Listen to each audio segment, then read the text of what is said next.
August 2, 2020 will forever be etched in the memories of Guyanese people all across our country and even those in the diaspora, as it was the day that democracy prevailed and His Excellency Dr. Mohamed Irfan Ali was sworn in as President of the Cooperative Republic of Guyana. Some might argue that we continue to talk about the months of protracted delay to the election results and wonder why in 2024 we still have these discussions about democracy and what transpired during that 5 month period. Joining me in studio at this time to have this conversation is Minister of Parliamentary Affairs and Governance, Honorable Gail Teixeira, Minister of Public Works, Honorable Bishop Juan Edghill, and Minister within the Ministry of Public Works, Honorable Deodat Indar, as we continue to discuss democracy and the fight towards democracy prevailing in our country. Thank you all for taking time out to be here as we have this discussion and as we commemorate as well the 4th year anniversary of the Dr. Mohamed Irfan Ali led government. I want us to first start this discussion by really going back to 2020, understanding what transpired during that time. It was a glaring attempt to subvert the will of the people. It was there, it was televised, it is etched in our minds, like I referenced earlier, and it is there for posterity in terms of history, documents, clips, videos, everything. So we could start with you, Minister Teixeira, as we recount these events. Well, to go a little bit earlier than that, the 2020 March elections, there were signs before that the government of the day, Mr. Granger, would not adhere to constitutional rule of law. He has the reputation, he has garnered the reputation as the only head of state in the Caribbean who had the largest number of cases against him for executive lawlessness in the courts of not only Guyana but our apex court, the CCJ. The fact that when he disobeyed the Constitution, violated in relation to the appointment of Patterson as the chairman of GCOM, was clearly an attempt to control GCOM and what would happen in it. And so there were indicators all along that they were not going to. The whole issue of the no confidence vote, which made it very clear that passed the parliament that elections were to be held in 3 months. 14 months later is when the elections are held, and then 5 months after that, then the declaration of the results. So there were indications that the APNU under Mr. Granger wanted to stay in government, and that was it. And if they could violate the Constitution of Guyana, violate the rights of Guyanese people, they would do so. And so the anniversary of August 2nd is really a testimony to our people, the leadership of the People's Progressive Party, who, in that time, Guyana could have gone a different way in those period between March and August. In many other countries, it would have led to all sorts of terrible violence and stuff like that. Because the PPP Civic was in control and in the leadership, it was able to manage in a very principled way and to help our people to pace themselves, to have trust that we would win at the end. And of course, we were supported by a number of civil society bodies in Guyana and of course internationally. So this secondly isn't only about government and our government. It is a testimony to our people, who majority of whom wanted democracy, majority of whom wanted their vote to be counted, the majority were willing to abide with the results.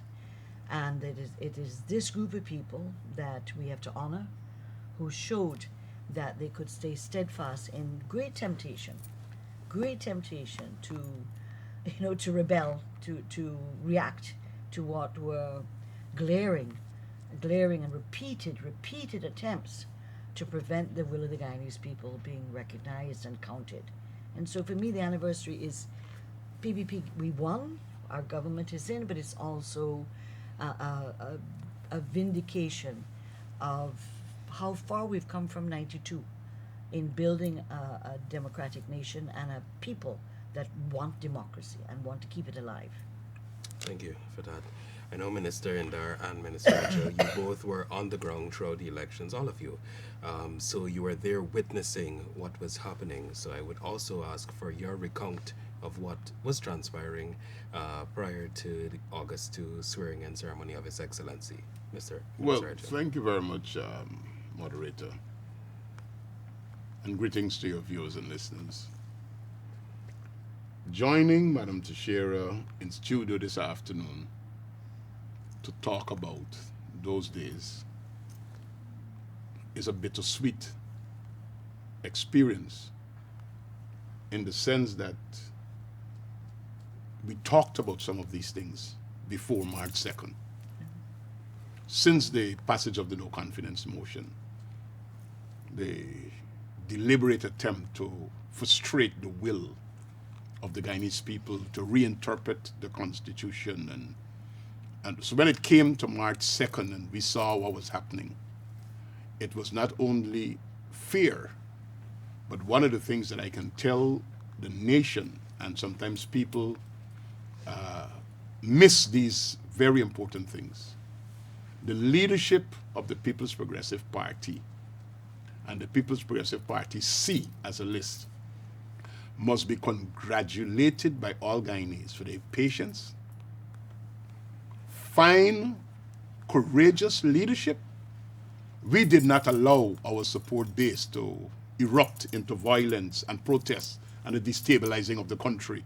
Managing your political base who labored and worked for an electoral victory, who had in their hands statements of poll, who saw the pasting up on the of the statements of poll on the internet, the rulings of the CCJ, the shenanigans that was taking place at the Court of Appeal, managing emotions, tempers, and expectations by the leadership of the PPP and the list, the PPPC list, was something that Guyanese should recall.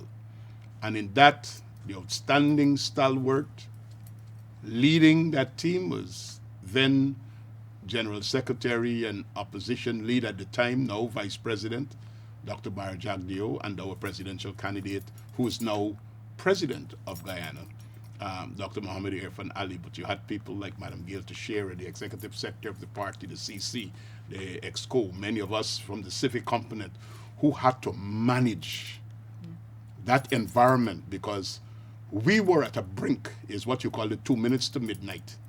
And then you have to turn the clock backwards, so it will become 11:30. So we could go back to the 2 minutes to midnight again, because we have been at 2 minutes to midnight several times during that process. But what is interesting, as I join my colleagues in this discussion, is that some of the players who led the front in frustrating and insulting the intelligence of the Guyanese people are now promoting themselves as if they should be chosen as leaders for the next government. And I guess we have to get a never again sign pasted. There are some things that must never happen again. Leaders must tell this nation, are you going to be prepared to work according to the rules, or are you going to be honest to accept the results, the will of the people in the ballot box? We must be able to have a never again sign that says, no GCOM chairman must be unilaterally appointed, because that is where the danger zone is. Just to remind everybody, if Patterson had remained there as GCOM chairman, no matter if the PPPC had gotten two-thirds of the majority of the votes, all he had to do is to make a declaration that was false.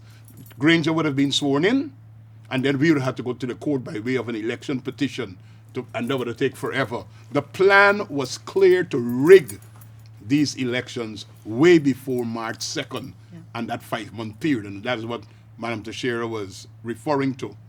The plan to rig included the unilateral appointment, the unilateral, illegal, and unconstitutional appointment of the GCOM chair. And there was a mechanism that was being put in place there to rig those elections. So sitting here in August of 2024, Madam Teixeira, for us to have to sit and discuss this, we have to celebrate strong leadership that held this country together.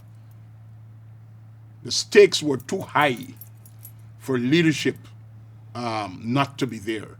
And if there's anything that the Guyanese people should be able to judge, is the leadership that was provided by those who now form government, and the leadership that was provided by those who wanted to insult, cheat, destroy.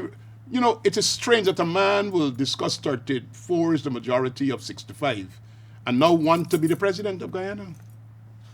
That is the level of thinking. Is it some cultic brainwashing that they think exists in society, that people should forget those things? So opportunities like this should be more often presenting itself for us to educate Guyanese people.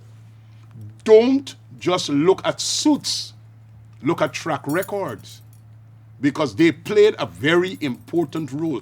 Those who fought those cases in court, lawyers who joined themselves to frustrate the will of the Guyanese people, are now coming out to say we could become the next government.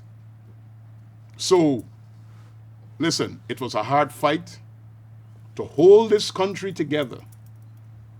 And from opposition, we had, all of us here, plus many others, had to take care of the welfare of a nation in the COVID period. While a government was busy seeking to rig and steal an election, the PPPC was keeping this nation at peace, at calm, making sure people get food, making sure people didn't die in a time of COVID, distributing masks. Many of our activists we were buying cloth, sewing masks, packaging them in plastic bags because we didn't have supplies at the hospital. And so, Madam Teixeira, perhaps sometime we have to discuss these things in more greater detail for people to understand. It was a lot that was happening, but we had to keep our eye on the price. Guyana must be a united country, and we got over the edge when President Ali was sworn in on August 2nd. We celebrate that.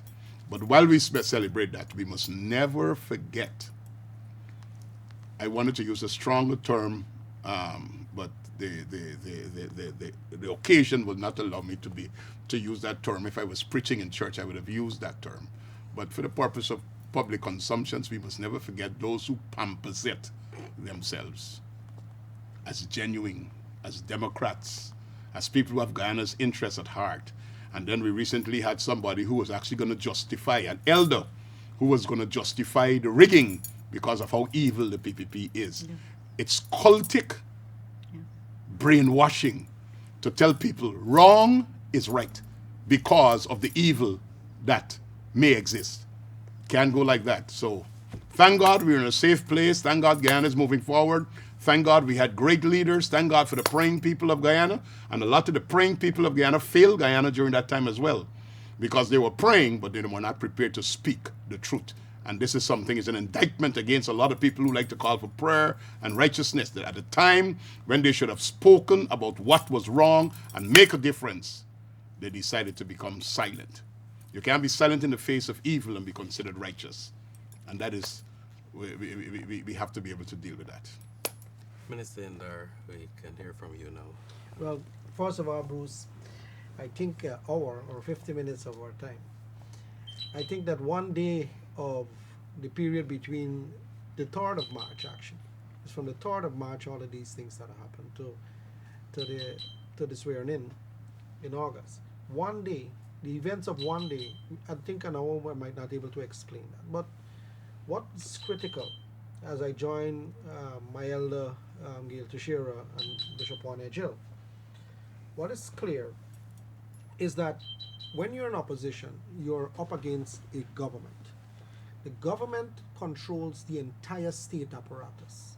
The police, in some cases the army, the fire, special branch, all of the arms of government and the government resources.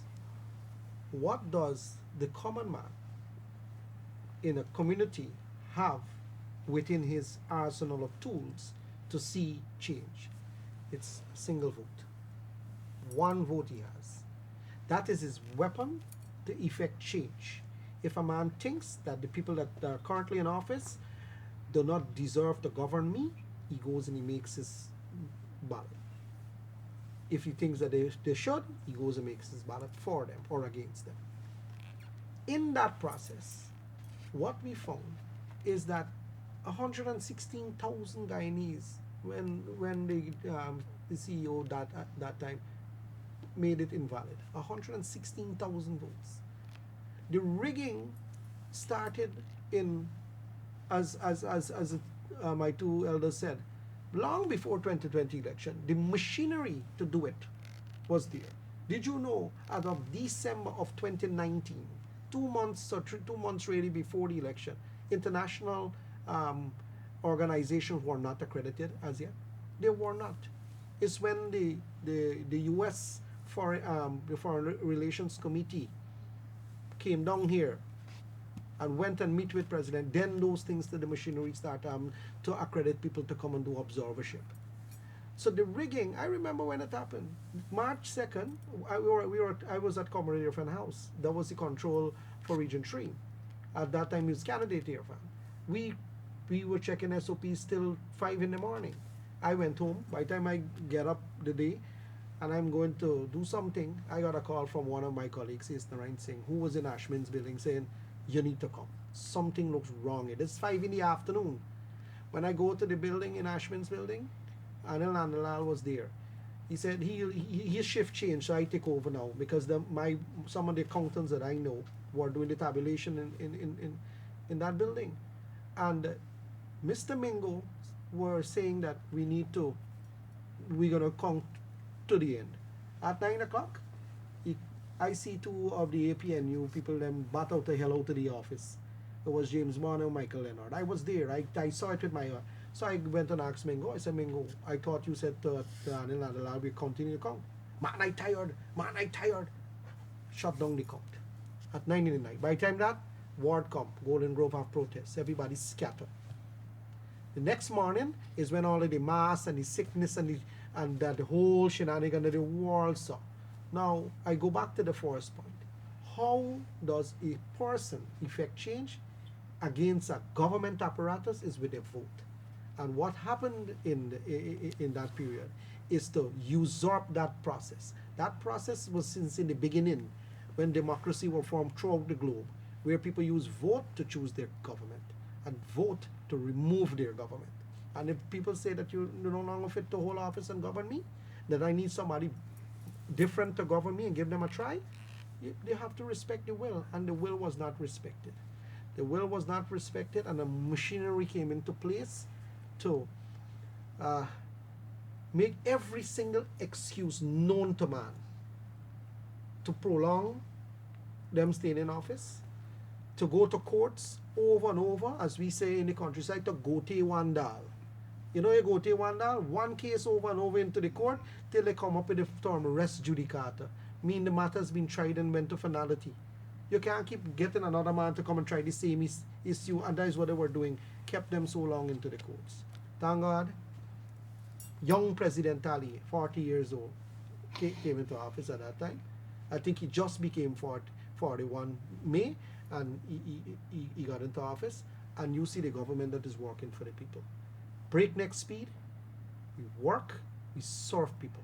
We have servant leadership mentality. We're on the ground all the time. And that is what we ask the people to give us a chance to do, and that is what we're doing. Thank you for your contribution, Minister Indar. I would want us to get into the challenges that existed on assumption into office, but before we get there, some of the underlying things that were mentioned by all of you is what was unfolding during that 5-month period, the shenanigans, as we saw. There was the movement of the command center. There we went from bed sheet to spreadsheets. We saw different persons activated in the recount. The statements of polls were there, but yet spreadsheets had different figures. It was there for the world to see. And my next question has to do with our international image, investor confidence during that period of time. What was happening to the country? And had the APNU AFC succeeded in their efforts, where would Guyana have been a day like today? I'll start with you, Minister Teixeira. I don't like to think about it. It's hard to think about it because I have faith in our people and I have faith in our desire for good and for a democratic nation. So I have a difficulty. I mean, clearly, everything was paused. in terms of investments, in terms of everybody was waiting. So Guyanese were waiting. Should I build my house? Should I not build my house? Should I bring in a car? Should I buy a car? What am I going to do? My visa application's in. Should I kind of pursue it? Everyone was waiting, and so too were investors. Let's watch what's going on in this space. And certainly the support that Guyana received from the UN, the OAS, the Commonwealth, the CARICOM countries focused attention on Guyana. And for the first time, we've experienced rigged elections from 1968, to 85. The war was not on our side until about slowly through the Carter Center in 91, 92, people were listening that this country didn't have a democratic tradition and elections were rigged. So the country was on hold, waiting. It was like you were suspended, waiting. And that's why the points that Bishop raised about managing our people, making sure that this country didn't descend into civil conflict, violence, and so on, was critical, because part of the Granger plan, part of the APNU AFC plan, was that they wanted to have violence. They tempted people to have violence. They created situations that should have had a retort, and it didn't happen, because the decision was by them. Have the reactions and spontaneous reactions of communities fighting, and becomes racial, police get involved, and then we'll declare emergency, a declaration of emergency. So you're under now state orders. So the whole election thing would be further convoluted. So it could have gone in many different directions. And so that's why I think, for me, that people are waiting. The August 2nd, the declaration, there was like the whole country breathed. And that's when later on people said, okay, let's see how this new government settled in, because there was also a view that even when we got in, there may be protest and violence. There wasn't in a level we couldn't manage. And so then we started really from first go, from August 2nd, plowing through at an enormous speed, which we've never reduced. There are people in the diplomatic corps to say to some of us, how are you guys doing this? Because the speed at which this government is going, the president himself, this has never happened in Guyana before. We've had great leaders of our country, the PPP and the PPC. But it is when, I'm not a philosopher, I'm not but when certain variables come into being at the same time, then the situation is one that is conducive. So this is the first time in our history that we have the coming together of different variables, factors that are in our favor. Over the years, we've had many, many challenges in government, under Jack Dew, under Ramatar, under Chetty, under Mrs. Jagan. This is the first time that the variables, our state of our economy, the global situation in terms of how Guyana is looked at, our image at the international level, the whole transformative agenda of Guyana and the mood of our people. Our people don't have time, I think, don't have time for all this divisive politics. There are some, obviously, that like it, but the majority of Guyanese people want to look at their lives, their families' lives, and what is the future. I can get a house lot. Can I get a job? Can I get a skill training? What is the future for my children? And so those issues are what we're working on delivering. And so the what could have happened, may have happened, I leave that to the political scientists of the future to be able to do that.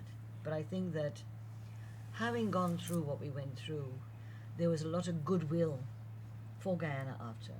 Because at the OAS level and the UN level, any other country would have gone into major civil war. We've seen what's happening in Bangladesh recently, we've seen what's happening in Nigeria, we're seeing what's happening with our neighbor next door.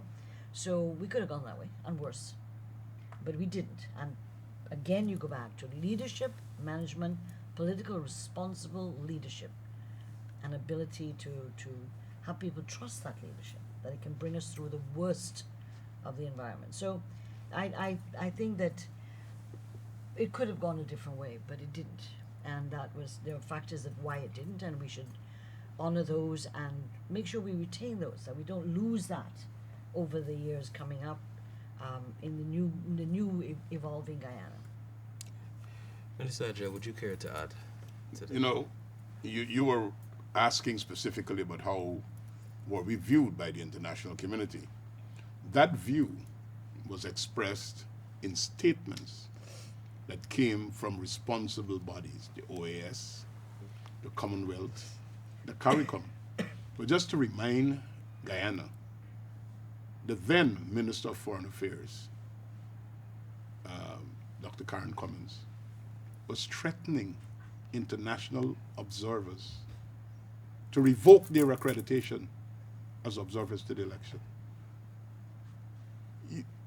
Guyana saw former prime ministers who led delegations here standing up to her. We got the phrase being coined during that period of being a sanctimonious gangster, because you're pretending to be above board, pious, righteous, stickler for order, but your minions, your surrogates, and the people who are working for you to keep you there, they have the clearance, the instructions, and everything else to damage whatever needs to be damaged so that you could continue to remain sitting on that pedestal. David Granger did no favor to Guyana when he conceded. I want to repeat that in case anybody wants to carry that line, because there's so many opposition who actually wanted it. He did Guyana no favor, is that he could not have stayed any longer in that position of being a pretender. He was being called out by the international community. He was being called out by every decent, democratic leader and society about his actions. But we stood the chance of becoming a pirate state. And I recall the political leadership at that time in the PPPC, that is why I'm speaking about this very passionately. You would have heard Dr. Meyer Douglas, and the stakes are too high.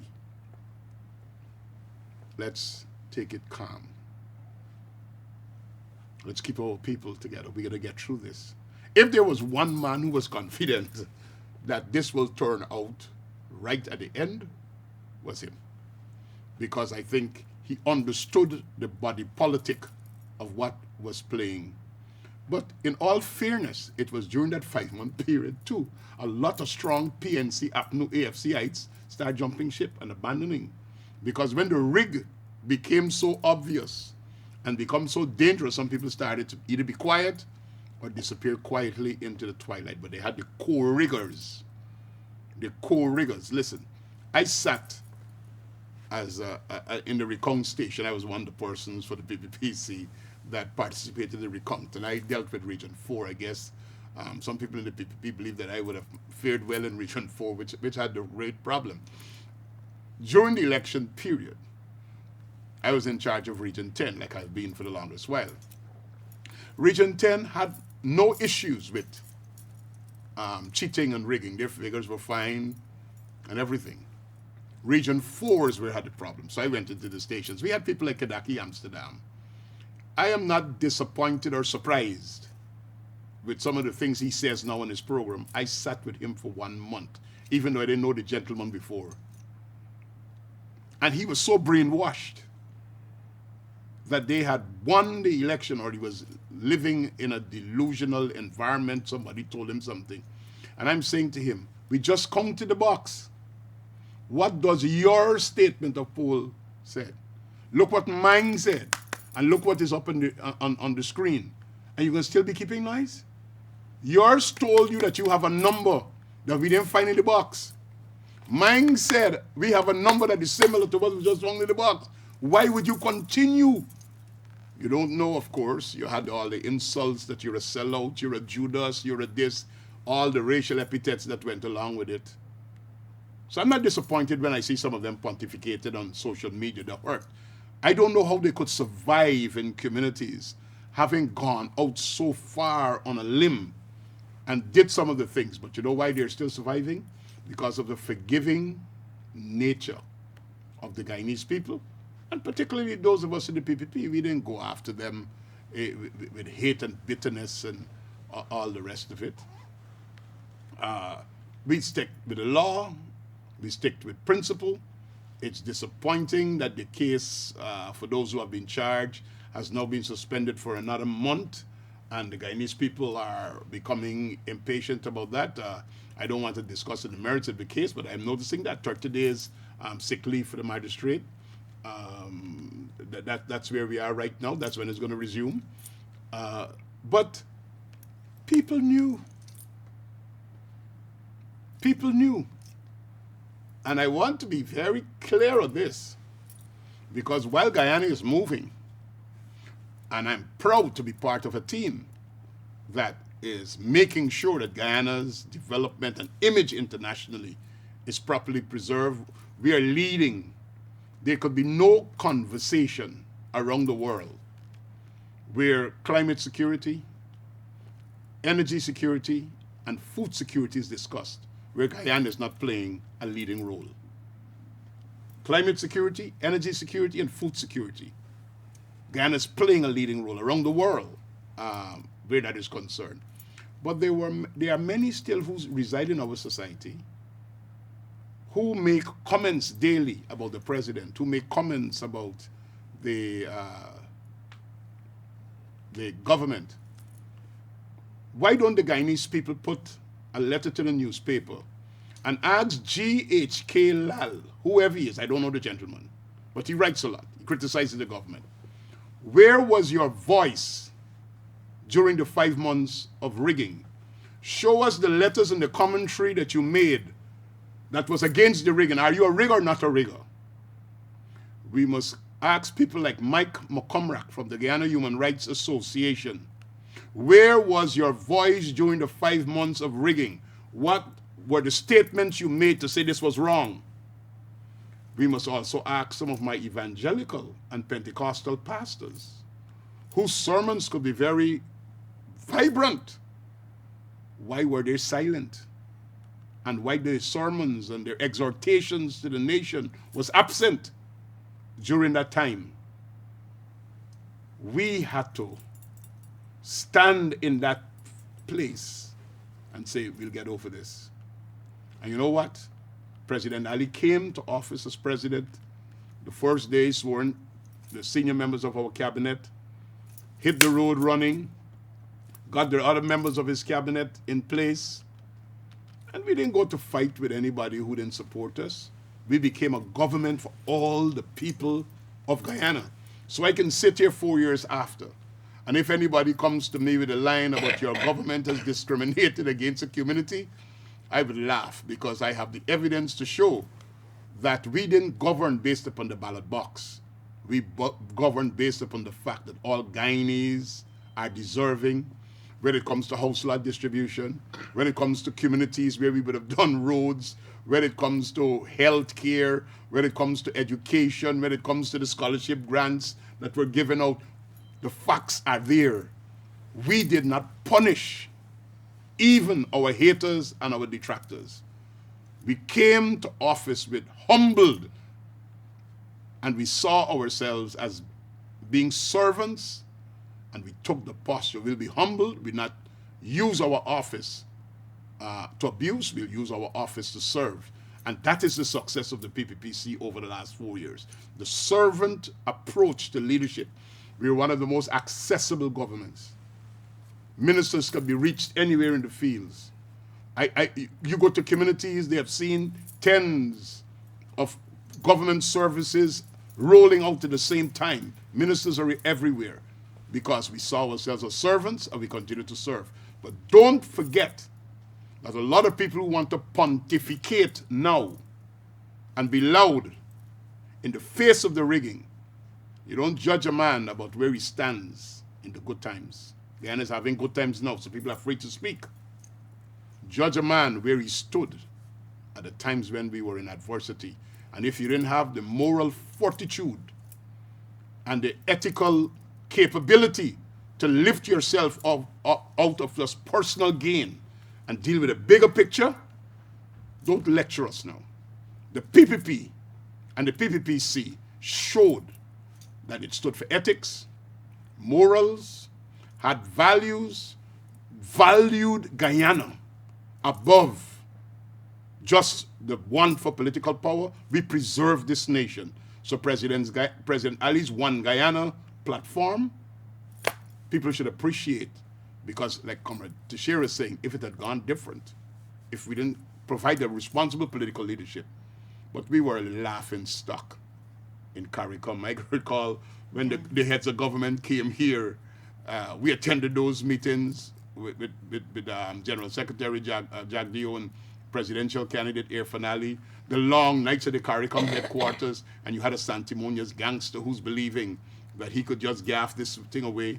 When we had, and I say this without fear of contradiction, you could remember that the recount, they challenged the recount, that they agreed to, and one of the things that they were actually doing was playing to the ethnicity of members of the recount because of the countries that they came for. They were looking for ethnic solidarity among the people.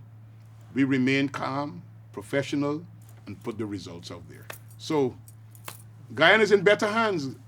The PPP is not perfect, you know, but I always tell people they're good for Guyana. They're good for Guyana. Minister Indar, before I have your contributions to the same question, I wanted to add, because you have had a vast experience with the private sector. So at that time, you also had a pulse there, or an in-ear of what the conversations were like in the various private sector bodies. So can you add as well how the private sector in Guyana was feeling during that time? Well, it's really good that you're doing this program, because in politics, especially in Guyana, politicians, especially on the other side, the AP and UAFC faction and the rest of them, they rely on the memory, the short memory that we have as a people. They rely on it. They use it as a tool. They think we have goldfish memory. By the time we flip up and flip down, we forget what happened. But it's good that you're doing this show to remind people. Let me give you a view that Comrade Gale did not want to go into. Because I wrote an article that made the front page of the Teixeira News at the time, that if Guyana becomes a pariah state, what are some of the effects of it? So when you have an undemocratic government in office, the international community, those countries who hold the title of, defenders of democracy, the larger countries, they normally sanction governments, individuals and governments. They normally do this through strangulation of the financial system, which is the SWIFT system that banks use to move money back and forth. In the private sector, we are manufacturers. Most of our goods that we consume are imported. They're billed in US currency. How are you paying for that goods? If you don't have correspondent banks, can't go through countries like the United States or in the UK and so. How do you pay for those things? You can't. And that is where strangulation happened. So our people must understand that the economic fallout that comes from undemocratic rule is unthinkable. It happens to some other countries right now in the world that are cut off from the global financial system. So if you have a manufacturing plant and something goes down, you can't buy the part because you can't get the money to pay the supplier who is in another country that had to go through the SWIFT system to get the money to send you the part. If your trucks are down, you can't get the part because you have to buy it from overseas. If you need raw material that we don't produce, you have to buy it from overseas. All of these things are billed or invoiced to Guyanese businesses in US currency. So they must have a US corresponding bank so that the money can be paid and your items can come. Just imagine that is shut down. What happens to production, livelihood, importation, consumption, the needs that you would normally have? You just fathom that. So when sanctions come They come with that kind of regime in place. And that hurts the private sector. The private sector was very up in arms. I can tell you the private sector commission, the Chamber of Commerce, manufacturers, AmCham, you name it. They were, and a lot of them were observers. They saw with their very eyes what was happening. They had accreditation to observe. After many fights, obviously, then they got it. Many meetings with GCOM officials, then they got it. But that part of it is the horror story of what could have happened to us. And nobody wants to invest in a country that has that kind of restrictions on movement of money, movement of capital, bringing in capital, taking out capital, operation. Nobody wants to be. So when Comrade Gale talked about people were hesitant and looking, it was a great fear in the private sector. A great fear.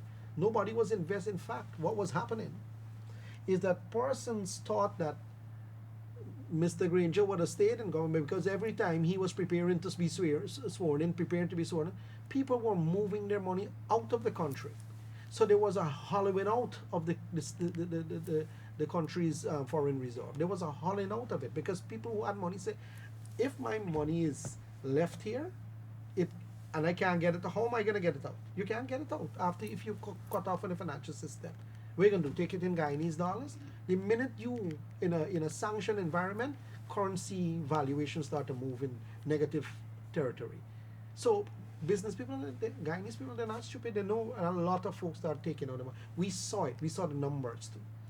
So that brings me back to the other side of what Bishop Edghill was telling me about the folks when the time was in the history of our country since the dawn of the republic when persons had an opportunity to say this thing is wrong, let the results of the people be posted online because they say they want they had the SOPs. Post your SOPs, give up the election because you know you damn well lose it. A lot of people who nowadays have the loudest voices, the loudest, most consistent voice and negative comments toward the current government, the silence was deafening.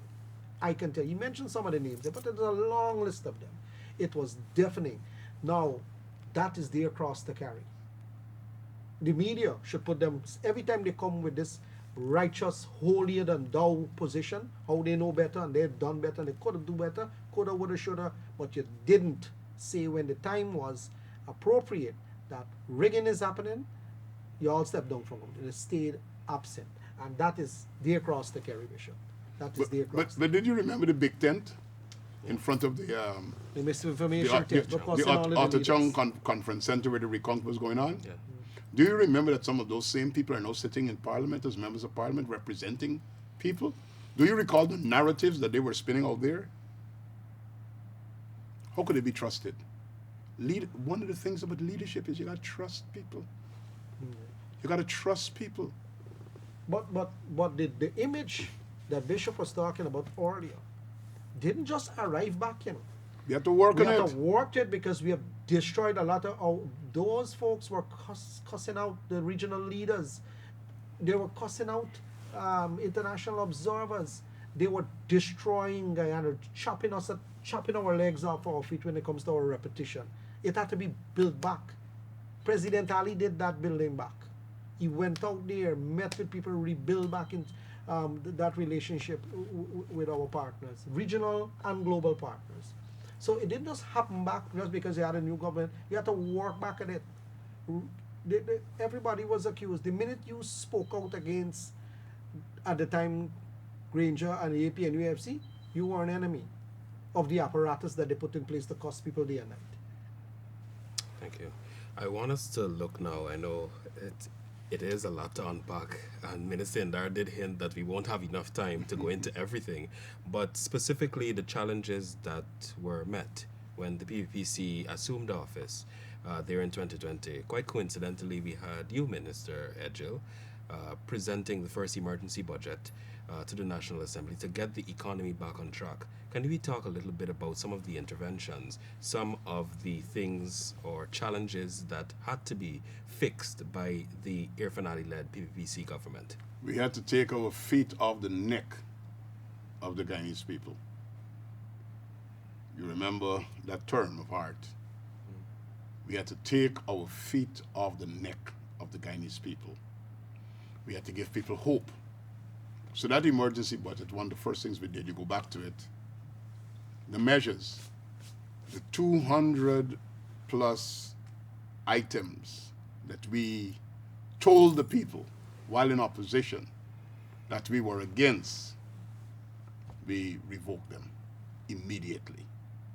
The charges, the D&I charges to the farmers, take VAT off of the things that they had imposed VAT on. Remember, you had VAT on data, VAT on water, VAT on electricity. And every time you hear the word VAT, it's the government pushing their hands deeper into the pockets of the Guyanese people. And what we did, rather than you pushing your hand in the Guyanese people's pocket, we offer the Guyanese people an opportunity to make money, and then you pay your taxes, as against taxing, fines, fees. Remember, we had those debates and all the rest of it. But also, the budget had to deal with the COVID situation and the COVID measures, bringing hope to families. I was talking about this the other day. Remember when school was closed? We had 3,000 or more small businesses that were closed as well. Those ecosystems around the schools who sell the canteens, all the young people who were doing their fish and chips and their barbecue and the vending in the villages shut. We had to be able to bring support to those people, get them back on their feet, and get their businesses going. That's why we tell people over and over, the PPPC, in any intervention we make, we don't stop economic activity. We bring order, we bring support. So whenever we see people jumping up about they getting moved, it's not people stopping. We encourage economic activity, and we cut the lawlessness. So we had to deal with taking the foot off of the Guyanese people, give people a chance to breathe. We had to deal with measures to stimulate the private sector. And those were things that we had to do. We reopened the airport. We were the first in the Caribbean to reopen our airport. We had to get projects going again so that people could be meaningfully employed and engaged. We had to address the issues of what was happening in the forestry sector, the gold sector, because jobs were lost because of the measures that were placed in those sectors. What was the name of the tax that they had? Tributous tax. The tributous tax. Tributous tax. And then they wanted owners and managers of operations to get what is called withholding tax. They were making people agents of GRA, and it was real confusion. We had to regularize all of those entities to make the society breathe and to make sure we get a jump start. So we had to start creating employment by ensuring we push forward with the projects. We had to deal with the smaller people who were suffering because their income was not there. Remember, we went house to house and delivered COVID grants. I notice now the opposition is hurting over our ability to deliver those grants under the scrutiny of the Auditor General's office. So they are worried about those things. We had to get businesses going, preserve the health. You know, some of these things are painful. COVID, and we had a COVID hospital that did not have a line for oxygen, didn't have a bed. We had a shell that was open by then President Granger. When we got here, we had to fix that COVID hospital. We had to stop people from dying by being able to develop our capacity. And remember, President Ali went out there and got the vaccines. And we had people who were telling us that don't take this vaccine because this one is bad, this one will kill you. And some of them are even preparing communities to reject the vaccines. But that budget catered for the first stim. Let people breathe. Let we inspire hope. Let things start flowing as normal. Remove that. Give people an opportunity to start going again and provide the support to ensure that we can give. And after that, it was just the country has taken off. Mind you, that budget was prepared and tabled within 1 month. 21 days of preparation, and then we took it. So it was an emergency budget. It was night and day work. Right? I was part of the team with your vice president and Bishop to help with budget director and everybody. It was literally Breakneck speed. Breakneck speed to get it finished and put there. We have just about 5 minutes remaining for this. We dedicate that to interview. Madam Teixeira. I want us to reflect or ask all of you in a brief way, how can we ensure this never happens again? And Guyana into the future, where we are heading now, 4 years on of the Dr. Mohamed Irfan Ali-led government, how are we performing? Where is Guyana headed as it relates to governance? We could start with you, Minister Indar, and make our way down. So, Guyana, in terms of where it's heading, it's for the younger generation. It's in a territory where we were never seen it before. Economic growth moving double digits, 6 to 2.5%. On that, you have 33%. On that, you're projecting another 34% this year. Economic growth is really called an economic explosion. With that, you have all of the issues that surround it, which is maintaining strong governance institutions like GCOM, like the Integrity Commission, like the ERC, all these constitutional commission, all of them functioning, making sure that people are educated in a way that they know the value and the power of their vote, and make sure that they stand by it as well, like they did in 2020, where people really, it was a really hard time for people. I can tell you, talk to folks on the ground. So you don't want to put back Guyana through that trauma. As Bishop said, never again. You don't want your country to be fractured like that. It makes it more difficult to govern when a society is fractured. That is why we have to make sure that we stamp out this kind of, partisan, racial kind of thing, that everything you look through the eyes of racism. And so, if you do that, the country would not get the true legs that it need to run the distance that you could run. And we are in competition. Guyana is in competition with neighbors for investment. We're in competition with other people to bring new money into Guyana. So we, as a country, are in competition for investment too. You want inward investment to grow your country, to better the livelihood standards of your country. So we have to work hard and make sure that that doesn't ever happen again. And we have to educate our people too, because we cannot be gullible as we were in 2020 to believe a lie without evidence. Up to this day, the last time I saw the statement of polls is when everybody left the building. Me and two other persons were in the room where they were counting, and in the corner, I was standing going out the door when the lady come and said, pick up your garbage and get out. I was one of the guys there. I was there, two other people. The statement of polls were on a desk in the corner. That's the last time I saw it with my eyes. That the GCOM statement of it was in the corner. They had people watching it, but it was there. That's the last time. So people must trust but verify. If somebody says something to you, okay, well, you're saying this. This is not just like, there were carton and milk in the fridge, but it's no longer there. It's not a small thing. This is a national thing to win a government. It's a big thing. If somebody makes a claim that they win an election, show me the evidence that you win it. And the institution of, transparency and verification must take effect. And we have to make sure that our people understand that not, some man sit down and decide that your vote is invalid, and you take that. We have to be stronger and take a more unitary approach to how Guyana will outlive everybody. This land will outlive everybody. We will come and we'll go, but the land remains. The country remains. So we got to make sure that we have that unity moving forward. Minister Edghill, your closing. People that are not learning from the past is bound to make the same mistake again. And the only way we could prevent this is by teaching principles and using the real life illustrations for our younger people to say, I got 4 kids. They saw, they heard, they listened. That young age group, they saw. People had no appreciation when we told them of 28 years of dictatorship. As a matter of fact, some people were anxious to stop talking about that. All right, we did. You could stop those young people from talking about what they saw.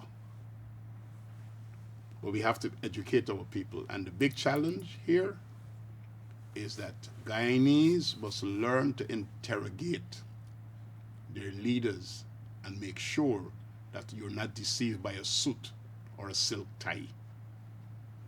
We've had that before. Not everybody who kneels in a church clasping hands in prayer is doing it to God. Some of it is to the photograph.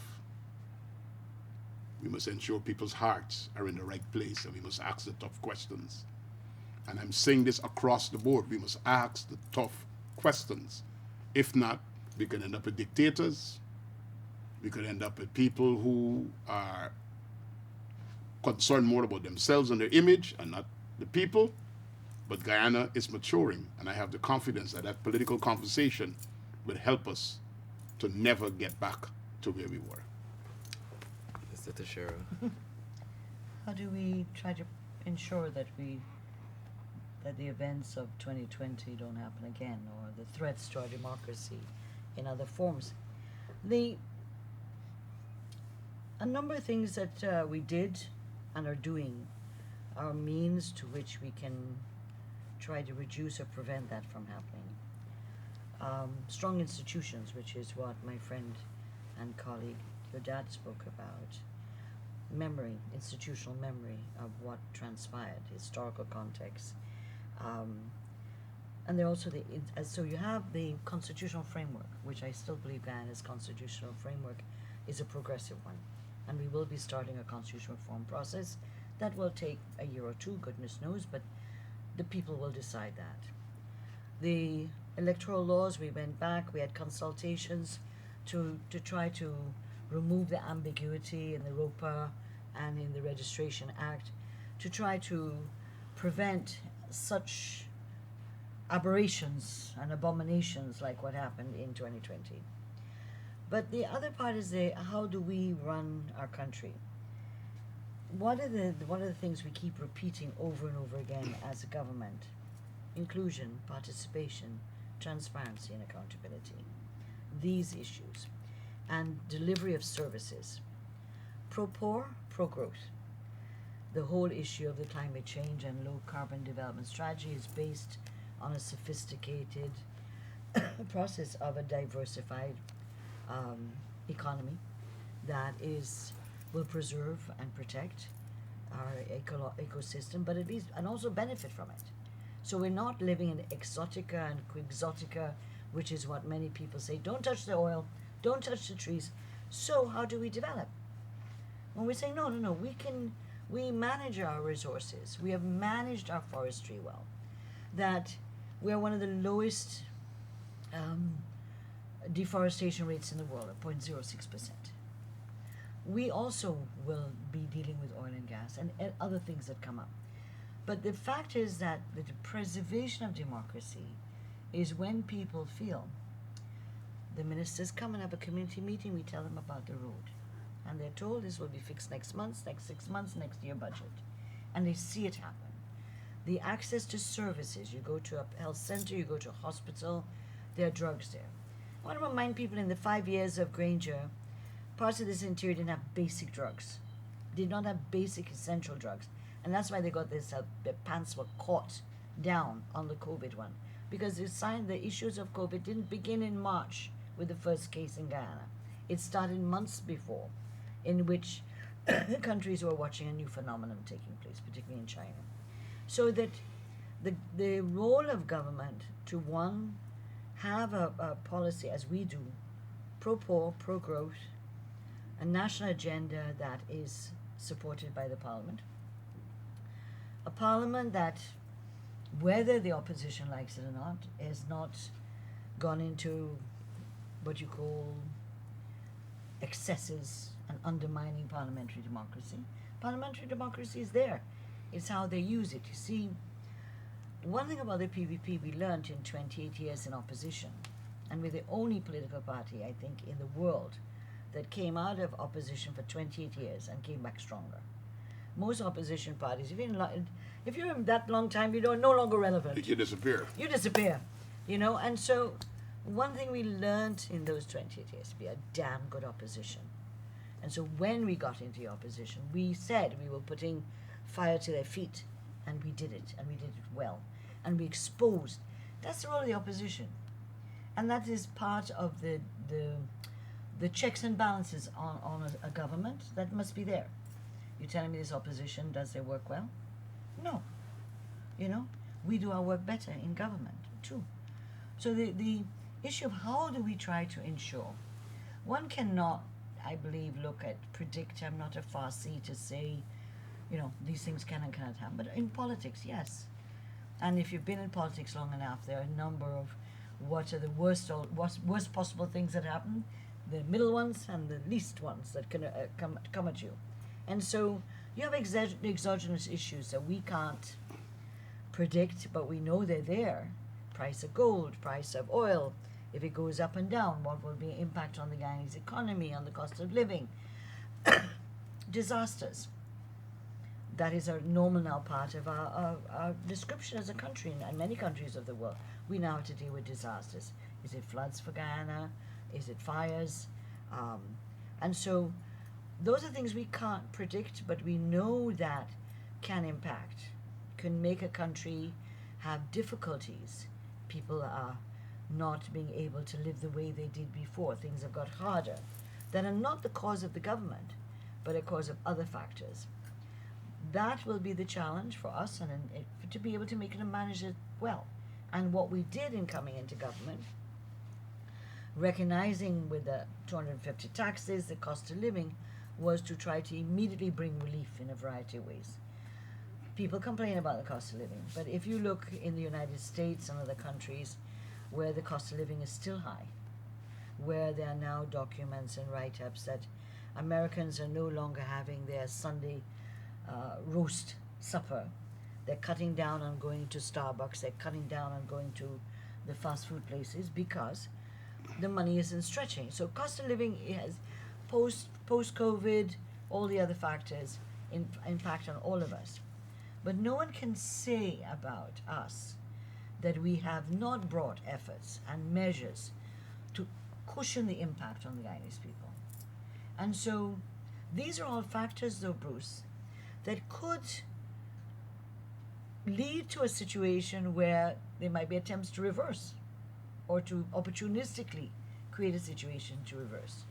And I think that whole issue of engaging with people, educating people, informing people, that they know what's going on, that they understand what's going on, are critical components of democracy and preserving democracy. People having a sense of where they came from, what we've gone through, all important. The importance of our access to services, delivery of services. Although we're doing so well in so many areas, you still have somebody at a health center who will say, treat them offhandedly, that will hurt someone's feelings. That, they read all the thing you can get in the eye care thing and the cervix thing and the tablets and stuff. And then somebody at a health center is rude to them. Or just says, you better come back. Or we ain't got the drug, come back, go so. Or you go to government agencies and there's someone coming from a faraway area. You gotta come back tomorrow, That undermines government. But that's not government policy.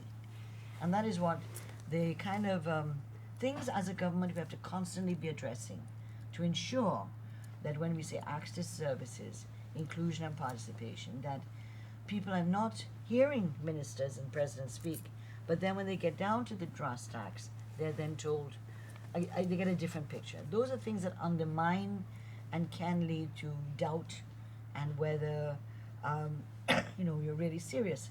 But clearly, the last 4 years have been unbelievable in this country. And if there are honest historians and political scientists, not many unfortunately, that really could write academically in what this country has changed. I'm not taking anybody back to the 70s. I'm not taking people back to the 50s. I'm taking people back to 2020. What had become this country under 5 years of Granger? I mean, we saw what it had when they had 28 years of government, what they did to our country by 92. Just 5 years. They reversed all the things that had been happening up to 2015. This country reversed so quickly, it's kind of scary.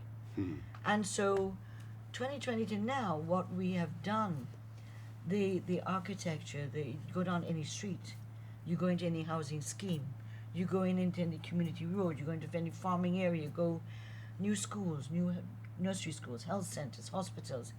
This country is on a trajectory that is unbelievable. It's phenomenal. And only those who are poor losers or who really don't love Guyana and to see our nation go forward are sitting there quibbling about whether you use the right asphalt or the wrong concrete or the wrong thing on some road. These are technical issues. So I think that those are ways we can preserve and ensure the democracy prevails. Because once people are involved in decision making, even at the community level, they become much more knowledgeable and aware and become your citizen observers. They can say to ministers, hey, the contractor not doing good work there or whatever. And so these are all part of building stepping stones to building a truly democratic nation, and one built on constitutional rule of law, which is what we have been saying. The judiciary playing its role, the legislature playing its role, the executive. And so, and also all the other checks and balances that our Constitution has to protect us. And so that I think, we're on a good wicket, on a very, very good wicket. And we just got to keep going. Keep up the pace, keep up the speed, keep up the consultation, although sometimes all of us get a little bit tired now and again, except our president, who seems to have resources that of energy we can't fathom out. But my colleagues in the cabinet, it's a very good team that works with the president, that supports the president. And it's an excellent team that we have, and they work hard, and they give their all, and they're loyal to our country, loyal to our people, loyal to our president. And I don't think we could ask for better. But we also need to keep building and building. We can't stop and we can't slow down. We don't have a choice. And so by the 5th anniversary, again, more hotels, more roads, more highways, more housing schemes, more jobs, more skills training. This country, which is something we talked about, in the 2000, when we were heavily in debt, 92 was that, when some of our leaders, Chetty Jagan and so, talked about Guyana could be a model country for the region, for democracy based on a pro-poor, pro-growth agenda, and to really put this country on the map. Everyone said, yeah, right. How are you going to do that? When is that going to happen? You don't even have the money. Well, I think 30 years later, we bring it into being. Thank you so much, Minister Teixeira and Indar, for taking time out of your busy schedules to be here as we continue to discuss the successes of the 4th year anniversary of the Dr. Mohamed Irfan Ali-led government as democracy prevailed on August 2, 2020. And thank you to you, our listeners and viewers of this program. I'm Travis Bruce. Thanks for joining us. Goodbye. Thank you. Prosperity for all, celebrating the 4th anniversary of the PPPC's government.